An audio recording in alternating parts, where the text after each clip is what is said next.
ay rated SPG. Striktong patnubay at gabay ng magulang ang kailangan. Maaaring may masiselang tema, lengguwahe, karahasan, sexual, horror o droga na hindi angkop.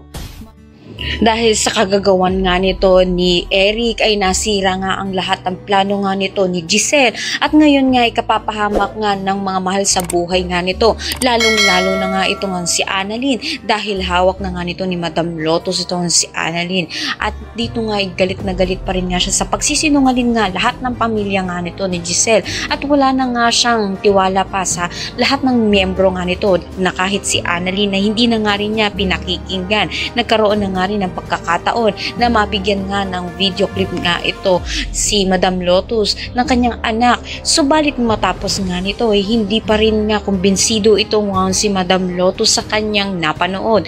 Tontuwa naman nga ito nga si Moira dahil nagkaroon na nga siya ng pagkakataon nga na makatakas dahil na nga rin sa kaguluhan na nangyayari sa loob nga ng kulungan. Kaya naman pakatutukan nga natin dito kung itutuloy nga ba nito ni Madam Lotus ang kanyang pinaplano nga dito nga kay Annalyn o kaya naman maaawa nga siya at pakikinggan nga niya ang mga sinasabi nga nito. Lahat na yan mga natin. Maraming salamat.